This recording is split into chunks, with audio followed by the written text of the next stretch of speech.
So may adlaw, kumusta? Sa ato ang mga viewers ug sa ato ang 15k subscribers. So kumusta mong tanan? Nalang gyapon ta diri sa ato ang project karon no, diri sa may Apopong. So last nga adlaw karon ato ang duty diri. So pahuman ang ato ang trabaho. No, ang ato ang renovation project diri sa may Apopong. So ato ang silipon ang ato ang dirita sa ato ang atop no, mag-una. So mo ni ato ang bag-o nga gi-extend nga kwarto, isa ka kwarto og may CR. So mo ni ang makita nato diri sa atop karon. So kung inyo nakita dati ang ato ang gi-post diri no, tong gi-upload nga video, so nagbutang ta diri og gutter nga 2x6 no nga CFR lens. So nakabutang na ta og wall flashing.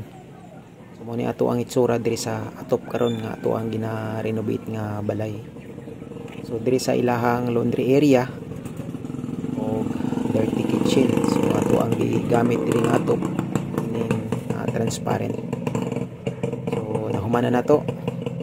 Kuan nang na kompleto ang mga text ko. So mo ni ato ang last nga duty karon. Pina ato ang clearing aning mga hugaw diri karon sa mga dapin no, ni ato ang mga basura nga gikan sa ato ang mga nagamit ng mga materialis. So ato nang gilimpyuhan ang flooring no, ang tile sa kwarto nga atong gi-extend. Then ato na po ni siyang groutan. So human na pod ang ato ang CR. Lito na nanay mga kisami. Ato ang tiles, so na po'y shower o kaning one piece nga water closet. So ato na pong nataod o kaning ilahang laboratory. So nahuman na po nato og grout tanan. So mo ni ato ang trabaho karon, pagpanglimpyo na lang. So diri sa ilahang likod atay gibuhat diri nga fish pond para sa ilahang isda. So na-tiles na pud tanan gawa sa sulod. So kompleto na ang iyahang grout.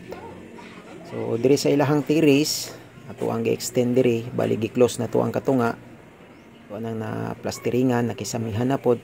Then atuan na pong nataod ning ilahang sliding door no, diri sa ilahang entrance. So mo ni ang ilahang pinaka-entrance.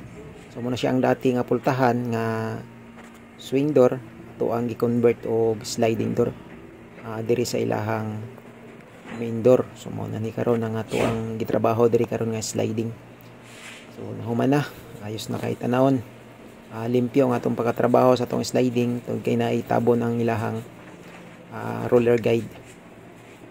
So okay, napoy bintana. So ang kisami natuan na pong nahuman. So mo na ni karon ang adlaw nga ato ang last duty diri sa ato ang project. So pasalamat ano kay Madam Sheila sa tagian ni Gamalay nga nagsalig sa ato ang kahibalo no sa pag renovate no sa ilahang balay. So diri sa dirty kitchen mo ning ato ang yatupan og transparent. So nakataod ta diri og lababo na gani mga gamit nila no, og kaning ilahang hanging cabinet. So hayag ra gyapon bisag walay suga tungod sa transparent kantong gigamit. So diri sa ilahang kitchen, ilahang kisami human na nato, and then nanapod sila yung mga cabinet no, sa ilang hanging cabinet o kaning sa ilang lababo no, sa ilalom. So limpyo na tanan ang ilahang sulod. So diri sa kisami silahang kwarto, ang kulang na lang ani ang pintura. So pintura ani sa sunod na pud siguro nga budget ni Madam no, puhon.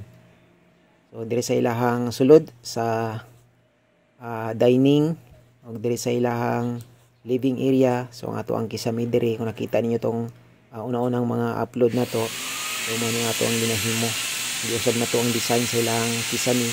So mo na ni karon na natay cove o kaning drop nga ceiling na siya cove mo sa tunga. So okay, clearing na ta sa ato ang mga hugaw, ato ang mga dapat nga pang ligpit no sa mga basura, ato ang separate ang mga tiles, kahoy o kaning mga basura na, ang mga papel o kaning mga binakbak no, sa mga semento. So okay,